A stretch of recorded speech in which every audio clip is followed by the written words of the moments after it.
Bila kita buat kerja dengan satu syarikat, maka kita kena tunjuk komitmen kita dengan syarikat itu. Benar dalam ucapan dan perkataan ataupun jujur dalam tingkah laku mereka.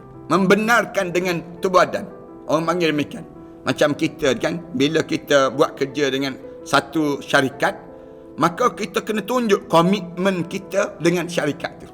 Itu dipanggil sadiq. Sadiqin dipanggil mereka. Kalau kita tak boleh tunjuk komitmen dengan syarikat tersebut, kita cuai, bukan kita sadiq namanya. Demikian juga kita dalam rumah tangga.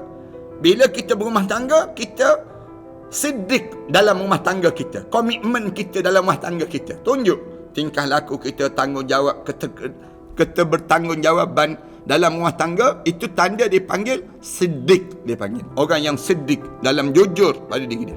Sifat yang jujur merupakan sifat yang terpuji. Oleh sebab itu, para sahabat tidak pernah berani berbohong. Sahabat-sahabat tak berani nak bohong. Sama ada pada zaman jahiliah atau setelah kedatangan Islam. Sifat jujur juga adalah salah satu daripada ciri keimanan yang ada pada seorang. Manakala pendustaan merupakan salah satu daripada ciri kemunafikan yang ada pada seorang. Orang yang sentiasa jujur, hidup dia pasti akan selamat.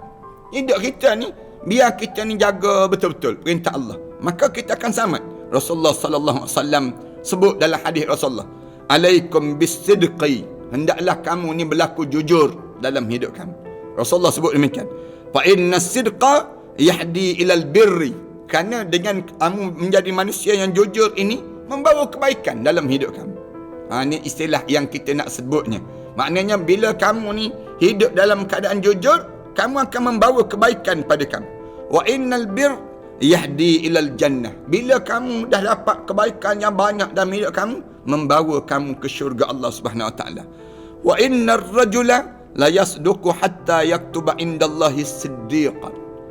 Mana-mana orang yang hidup dalam keadaan jujur akan dicatat di sisi Allah.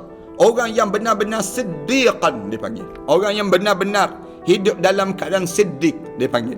Orang yang demikian. Wa iyyakum wal kadhib, berhati-hati kamu daripada menjadi seorang pendusta. Jangan kamu berbohong. Fa innal kadhiba yahdi ilal fujur, bila kamu ni berbohong, lambat laun dia akan pergi kepada kehancuran, keburukan. Wa innal fujur yahdi ilan nar, bila kamu dah jadi keburukan, akhirnya kamu akan pergi terhumban ke dalam neraka Allah. Wa innar rajula, seorang yang tidak jujur ini, la yakdzibu, dia dalam keadaan berbohong, hatta yaktuba indallahi kadzaban, sehingga dicatat di sisi Allah seorang pendusta dalam hidup dia tersebut. Ini siddiq dia panggil. Siddiq dalam hidup kita ni diajar supaya kita jaga keadaan demikian.